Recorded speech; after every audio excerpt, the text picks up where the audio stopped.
All right, so we moved downtown and we're now at Level, which is Hubbell's newest multifamily development down in the Bridge District, downtown Des Moines. This is an exciting day. We're setting the first precast panels down here on a project that Adam and us have been working on since 2019. So we're excited to be raising these panels today and setting some of your precast. Yeah, we are too. I mean, it's been a long time coming, but we're excited it's here. Yeah. So transitioning, we were talking about steel, and now we're talking a little bit more about precast. In our world, it seems like the precast has not been quite as volatile. It's maybe not as tied as much to the commodities like steel would be.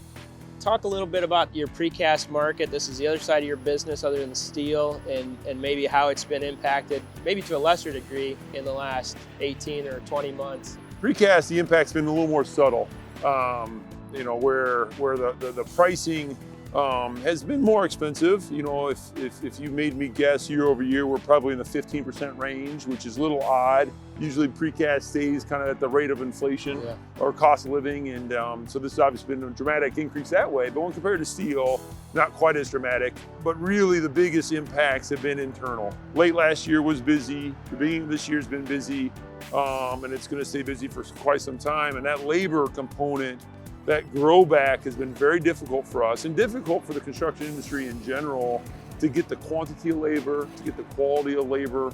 It's been tough, and but we're getting there. You talk about labor. We talked at Crosswinds about pricing and availability. Labor is kind of the third component that I've talked to a lot of people about, and on this job alone, we've had a lot of challenges with subcontractors. Some, in fact, backing out for the lack of labor, and I know it's affected you at the plant. You talked about you shut down for a period of time, but now you're needing more people. That's exactly right, and it's odd. You know, we furloughed folks. We paid them to stay home just to try to make sure that they'd come back. But the combination of strong unemployment benefits and you know, it's not an easy job, and the uncertainty of COVID, I think, really affected a lot of folks. So the build back has been slow, and honestly, it's been really in the last month or so that we really feel like we're almost over that hump, which is important because next year is going to be every bit as busy as this year, and that creating that certainty for our clients.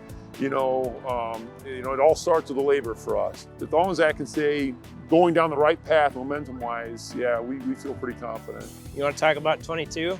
What I would say about 2022, what I'm curious to see as our lead times stay in that 10 to 12 month range, it'll be fascinating to see if projects stay consistent.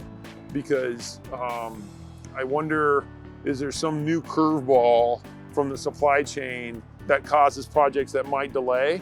We've just never had that long of a lead time consistently before. So it'll be fascinating to see what happens in the next 3 months that might affect what we're going to be doing 9 months from now. Part of it will be pricing, but part of it will be factors that I'm not aware of that might be happening upstream of us. And some of it, like we talked in Ankeny, it'll be forcing developers like us to make decisions sooner, because we're used to being able to call and execute a project with you or other subcontractors pretty quickly.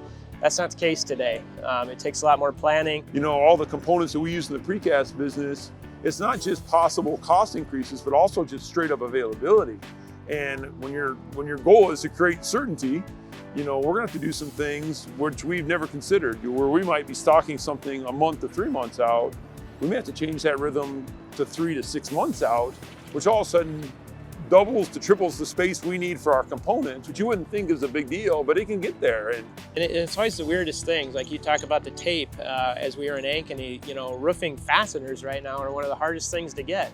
The roofing membrane, not so much, but the fasteners we've found are really, really difficult to get, and it's caused a problem for us and other developers as well. So it's interesting.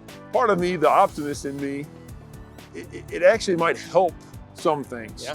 You know, that forcing us to pre-plan and forcing us to procure certain materials ahead of time. God forbid it helps projects run smoother when it comes time to deliver them. You know, so I'm almost hopeful that there's a silver lining in some of this. Well, it's all fueled by this industrial boom, and thanks for being here. Thanks for sharing some insight on precast and steel today, and thanks for all that you do for us. Thanks, Casey, the same.